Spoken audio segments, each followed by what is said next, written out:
नमस्कार दोस्तों, स्वागत है आपका एजू फॉर इंडिया के प्लेटफॉर्म पर। आज के इस सेशन में हम कवर करेंगे आरओ के संबंध में जो आपके प्रश्न पूछे गए थे और वो सब्जेक्ट यानी कि सेक्शन होगा आपका पॉलिटी का। कुछ लोग इसे भारतीय संविधान के नाम से समझते हैं, तो वही क्वेश्चन है यहाँ पे।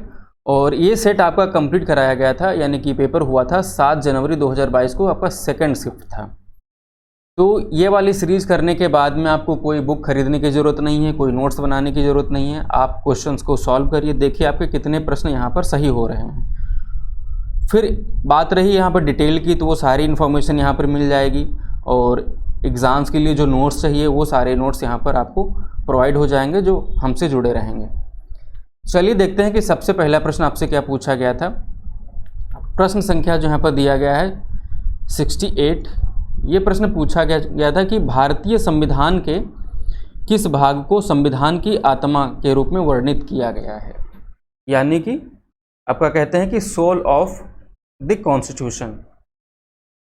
यहाँ पर जो विकल्प डी होगा वो आपका सही उत्तर हो जाएगा, यानी कि राइट टू कॉन्स्टिट्यूशन रेमेडीज, संवैधानिक उपचार का अधिकार। यानी कि जो संविधान का संशोधन कर सकते हैं, उसमें बदलाव कर सकते हैं, उसका जो अधिकार था उसे संविधान की आत्मा कहा गया था।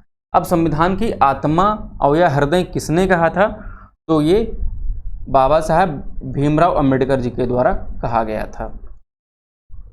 फिर देख लेते हैं कि जो यहाँ पर दिया गया कि मौलिक अधिकार कौन कौन से हैं।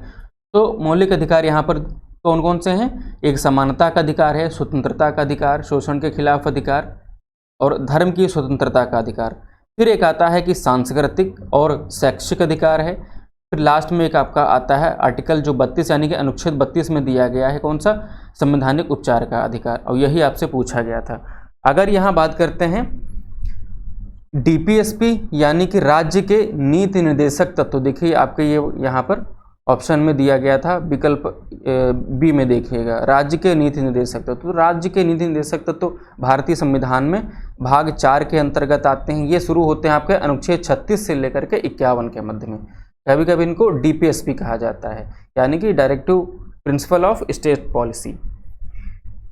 और बात करते हैं कि ये जो आपके मौलिक अधिकार हैं इनके अनुच्छेद, तो ये अनुच्छेद यहाँ पर मेंशन है कि समानता का अधिकार 14 से लेकर के 18 के मध्य में रहेगा और स्वतंत्रता के जो अधिकार है वो 19 से लेकर के अनुच्छेद 22 के मध्य में।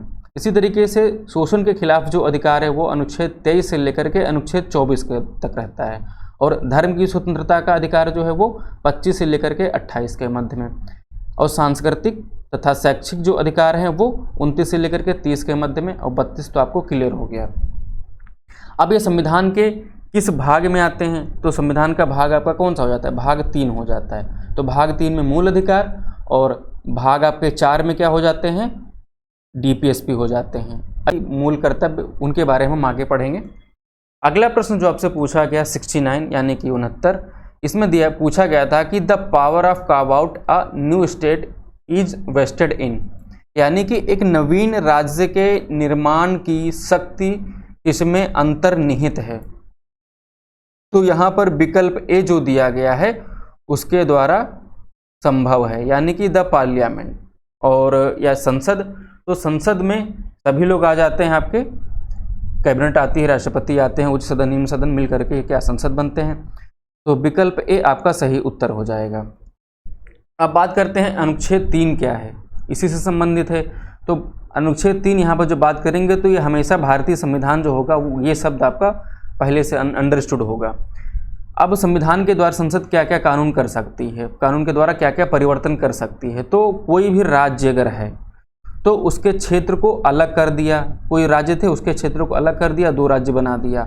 या फिर कह सकते हैं कि जो 2 राज्य थे उनको क्या कर दिया, आपस में जो थे उनको मिला दिया, उससे एक राज्य बना दिया। ये पावर राज्य के पास में है। या फिर कह सकते हैं कि किसी क्षेत्र को राज्य के भाग को मिलाकर एक नया, या फिर कोई राज्य है उसका एक छोटा सा भाग ले लिया, किसी दूसरे राज्य का एक छोटा सा भाग ले लिया, दोनों को मिला दिया और उसको एक राज्य घोषित कर दिया। तो इस तरीके से राज्य नए बनाए जा सकते हैं संसद के द्वारा कानून बनाकर। फिर क्या है कि किसी राज्य का अगर क्षेत्रफल बढ़ाना है तब भी यही संसद कर सकती है। क्षेत्रफल को कम करना है, या फिर उसकी सीमा जो बाउंड्री है उसको परिवर्तित करना है, या फिर उसका नाम बदलना हो, तो ये सारे काम संसद के द्वारा किए जाते हैं। प्रश्न संख्या 70 जो आपसे पूछा गया कि how many fundamental duties are there in the constitution, भारतीय संविधान में कितने मौलिक कर्तव्यों का उल्लेख किया गया है। तो मौलिक कर्तव्य यहाँ पर है पूछा गया है, तो प्रेजेंट टाइम में आपके 11 हैं, 11 हैं, तो विकल्प सी यहाँ पर आपका सही उत्तर हो जाएगा। मौलिक कर्तव्यों के बारे में क्या क्या दिया गया है, ये है यहाँ पे आपका कि भारतीय जो संविधान है उसका भाग 4A, या फिर कभी कभी लिखा होता है भाग 4 का लिखा होता है, तो उसका जो 42वां संविधान संशोधन हुआ 1976 में, तो इसके द्वारा मौलिक कर्तव्य इसके अंतर्गत जोड़े गए। यानी कि जो मूल संविधान था उसमें मौलिक कर्तव्य नहीं थे, ड्यूटीज़ नहीं थी, लेकिन अधिकार थे, राइट्स थे। वर्तमान में इसे क्या कहते हैं, अनुच्छेद 51A के अंतर्गत आता है। ये कितने वर्णित हैं, तो 11 वर्णित हैं मौलिक कर्तव्य, जिनमें क्या हुआ 42वां संविधान संशोधन जो आपका ये वाला हुआ था 1976 में, तो इसमें जोड़े गए थे, तो उस समय 10 थे, उस टाइम पर कितने थे, 10 थे, लेकिन बाद में 11वां जोड़ा गया। उसके बाद में ये वाली बात इंपॉर्टेंट हो जाती है 11वां, तो 11वां जोड़ा जाता है आपका मौलिक कर्तव्य कब, 2002 में, और संविधान संशोधन किया जाता है 86वां संविधान संशोधन। अब आपको ये बताना है कि इसके अंतर्गत जो संशोधन किया गया, यानी कि 11वां जो मौलिक कर्तव्य है वो क्या है, ये आपके लिए इंपॉर्टेंट है। आपको पता है तो कमेंट करके बताइए, या फिर अपने नोट्स में लिख लीजिए, या फिर याद रखिए।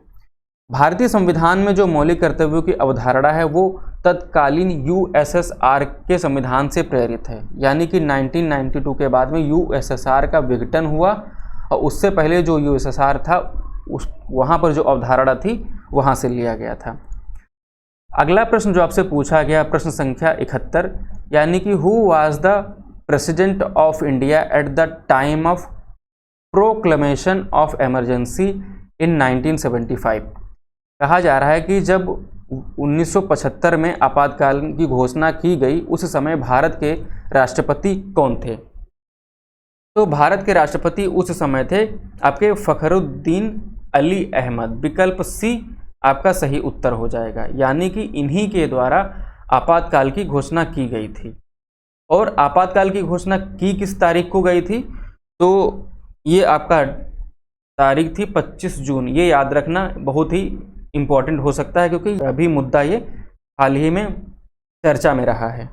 तो 25 जून 1975 को आपको ये इमरजेंसी घोषित की गई थी। अब देख लेते हैं कि यहाँ पर आपातकाल को लेकर के क्या क्या उपबंध किए गए हैं। तो भारतीय संविधान में आपात उपबंधों को 3 भागों में बांटा गया है कि कौन कौन से हैं। तो पहला तो है राष्ट्रीय आपात है, दूसरा आपका राज्यों के लेकर के, तीसरा वित्तीय आपात है। अब बात करते हैं कि 3 भाग में जो हैं उनके लिए आर्टिकल क्या क्या मेंशन है। यानी कि राष्ट्रीय आपात में जो है वो अनुच्छेद 352 में आएंगे, और जब राज्यों में संवैधानिक तंत्र विफल हो जाता है, जब संवैधानिक रूप से राज्य काम नहीं कर पाता है, तो वहाँ पर राज्यपाल के द्वारा जो रिपोर्ट प्रस्तुत की जाती है राष्ट्रपति के समक्ष, तो उसके बाद में वहाँ पर राष्ट्रपति शासन लागू हो जाता है। तो ये प्रावधान आपका दिया गया है 356 में। और जो वित्तीय आपात हैं वो आपके आते हैं अनुच्छेद 360 में। अब तक कितनी बार लागू हो चुका है आपातकाल, लागू हो चुके हैं राष्ट्रीय आपातकाल की बात करें तो वो 3 बार लागू हो चुका है। कब, एक तो 1962 में हुआ था, एक 1971 में हुआ था, एक 1975 में जो हुआ था, ये आंतरिक अशांति के आधार पर। तो 3 किन किन बेसिस पे हुए, डिटेल में आप जानना चाहें तो इन्हें पढ़ सकते हैं। फिर देखते हैं जो प्रश्न संख्या 72 आपसे पूछा गया कि अधोलिखित प्रश्न में वे कौन हैं जिन्हें भारत के उपराष्ट्रपति के रूप में 2 लगातार कार्यकाल पूरे किए हैं। तो वो एक ही व्यक्ति हैं जिनका नाम है राधाकृष्णन या फिर एस राधाकृष्णन। विकल्प ए आपका सही उत्तर हो जाएगा। अब इनके संबंध में क्या क्या इन्फॉर्मेशन आपके लिए महत्वपूर्ण है। तो इनका कार्यकाल कब रहा उपराष्ट्रपति के रूप में, तो ये नियुक्त आपके मई 13 और 1952 से लेकर के 12 मई 1962 तक ये उपराष्ट्रपति रहे। 1952 में जब ये नियुक्त हुए थे तो कौन थे, ये भारत के प्रथम उपराष्ट्रपति थे, स्वतंत्र भारत के कह सकते हैं। फिर 1962 से लेकर के 1967 के मध्य तक ये भारत के दूसरे राष्ट्रपति के रूप में भी कार्य किया और इन्हें भारत रत्न से सम्मानित किया गया था। कब? 1954 में, यानी कि 1994 में। प्रश्न संख्या जो 73 दिया गया, इसमें पूछा गया था कि निम्नलिखित विकल्पों में से भारतीय राजनीति में सर्वोच्च कौन है। तो यहाँ पे विकल्प क्या दिए गए कि वो सर्वोच्च न्यायालय है या संविधान है, संसद है या राष्ट्रपति है। तो आप सब जानते हैं कि भारतीय राजनीति में सर्वोच्च आपका भारतीय संविधान है, यानी कि कह सकते हैं कॉन्स्टिट्यूशन है। तो विकल्प भी यहाँ पर आपका सही उत्तर हो जाएगा। संविधान से ऊपर देश में कुछ भी नहीं है राजनीति के मामले में। फिर एक क्वेश्चन पूछा गया था, प्रश्न संख्या आपका 74, कि किसने भारतीय संविधान के संदर्भ में निम्नलिखित कथन कहा है। क्या कथन है कि भारतीय संविधान अत्यंत अनमनीय और अधिक लचीलेपन के मध्य बेहतर समन्वय है, यानी कि Indian constitution strike a good balance between extreme rigidity and too much flexibility. ये कहा जा रहा है कि भारतीय संविधान है वो क्या कहा जा रहा है कि कठोर भी है और लचीला भी है। तो इन दोनों के बीच में जो श्रेणी कैटेगरी आती है उनके बीच क्या है, संतुलन का कायम करता है या समन्वय करता है अच्छे से। तो ये जो वाक्य था किसके द्वारा, या कथन था किसके द्वारा कहा गया था। तो ये थे आपके विकल्प सी, अलेक्जेंड्रोविच के द्वारा कहा गया था। विकल्प सी आपका सही उत्तर होगा। प्रश्न संख्या 75 देखते हैं। इसमें पूछा गया था कि निम्नलिखित में से कौन सा या से राज्यों ने पंचायत अनुसूचित क्षेत्रों में विस्तार अधिनियम पेशा यानी कि 1996 नियम अधिसूचित किए हैं। बाकी यहाँ पर राज्यों के नाम दिए गए और फिर हमें सही विकल्प चुन करके बताना है।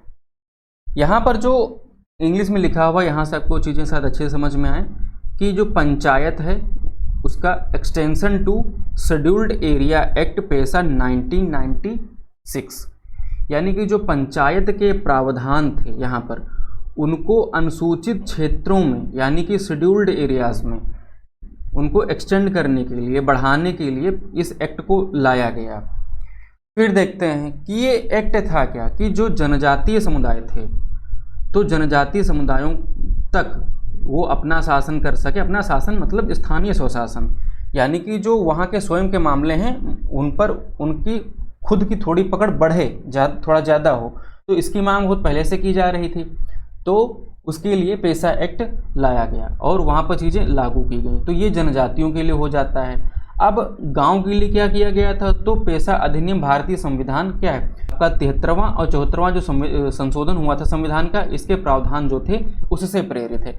अब 73वां और 74वां जो संविधान जो संशोधन हुआ उसमें क्या प्रावधान थे, तो जो आपका 73 है जो कॉन्स्टिट्यूशन आपका अमेंडमेंट था, तो ये इसमें ग्रामीण से संबंधित थे, यानी कि जो गांव में क्या चीज़ें होंगी, यानी कि ग्राम पंचायत से संबंधित प्रावधान किए गए थे। फिर अगर 74वें की बात करें तो इसमें आपके जो कहाँ दिए गए, जो नगरों में चीज़ें थी, ये शहरों में, उनके लिए यहाँ पर प्रावधान किए गए, तो इनसे चीज़ें प्रेरित थी। फिर एक यहाँ पर शब्द दिया गया है कि 5वीं अनुसूचित क्षेत्रों में आदिवासियों को स्वशासन सुनिश्चित करने के लिए 24 दिसंबर 1996 को पेशा अधिनियम लागू किया गया। अब यहाँ पर जो 5वीं अनुसूची दिया गया है, तो 5वीं अनुसूचित क्षेत्रों में आपके कौन कौन से राज्य आते हैं, तो वो आते हैं AMTM। AMTM क्या हो गया, तो ये आपका हो जाता है असम, मेघालय, त्रिपुरा और मिजोरम। तो यहाँ पर तो पहले से स्वायत्तता दी गई थी लगभग, यानी कि वो अपनी चीज़ें वो खुद देख सकते थे इन राज्यों में। और यहाँ पर देखिए आपको क्या दिया गया, और बाकी बाद में 1996 चीज़ें ये लागू की गई। यहाँ पर देखिए जो मिजोरम दिया गया है वही यहाँ पर शामिल नहीं होगा। बाकी आंध्र प्रदेश में, हिमाचल प्रदेश में और गुजरात में ये पेशा अधिनियम अनुसूचित है वहाँ की राज्यों द्वारा। फिर देखते हैं और पेशा के अंतर्गत कुल 10 राज्य आते हैं। तो 10 राज्य कौन कौन से हैं, वो हो जाते हैं आपके आंध्र प्रदेश, छत्तीसगढ़, गुजरात, हिमाचल प्रदेश, झारखंड, मध्य प्रदेश, महाराष्ट्र, उड़ीसा, राजस्थान और तेलंगाना। तो यहाँ पर आपका सही उत्तर कौन हो जाएगा, जिसमें 1, 2 और 3 दिया गया हो। तो विकल्प ए यहाँ पर मिलता है, ए सही हो जाएगा। फिर देख लेते हैं कि यहाँ पर जो दिया गया 5वीं अनुसूची के आदिवासियों राज्यों के से जो संबंधित क्षेत्र था उसका विस्तार किया गया, तो हमने आपको ये एक्सप्लेन कर दिया है। 1993 में संविधान संशोधन जो हुआ था 73वां, उसमें पंचायती राज की व्यवस्था की जो थी उसको संवैधानिक मान्यता मिल गई थी। अब पंचायतों का प्रावधान कहाँ है, ये भाग 9 में है पंचायतों का प्रावधान। अनुच्छेद कौन से हैं, 243 से लेकर के 243 ओ दिया गया है, यहाँ तक है। फिर देखते हैं कि नगर पालिकाएँ कहाँ पर हैं, तो आपका जो भाग 9 और ए है, तो इसमें नगर पालिकाएँ हैं। ये शुरू होता है 243 पी से लेकर के 243 जेड जी तक। फिर आपका जो भाग 9 बी जो दिया गया, इसमें सहकारी समितियां आई। इसमें क्या था, 243 ही रहेगा। ये शुरू होता है आपका जेड एच से लेकर के जेड टी तक, ये प्रावधान किए गए। तो यहाँ पर मेनली आपको भाग याद रखने हैं कि भाग 9 ए, भाग 9 बी में क्या है।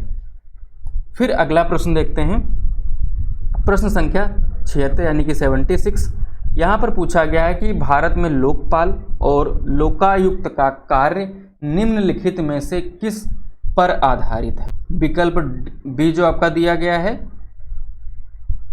स्कैंडिनेविया में जो लोकपाल है उस पर आधारित है। कौन, भारत में लोकपाल और लोकायुक्त का कार्यकाल। लोकपाल और लोकायुक्त के लिए एक अधिनियम बनाया गया 2013 में। तो अगर अधिनियम आपके एग्जाम में आता है तो याद रखना कि 2013 है, तो उसके द्वारा यहाँ पर प्रावधान किया गया लोकपाल और लोकायुक्त का। अब लोकपाल की जो अवधारणा थी या फिर कॉन्सेप्ट था, इसकी शुरुआत 1809 में स्वीडन से होती है।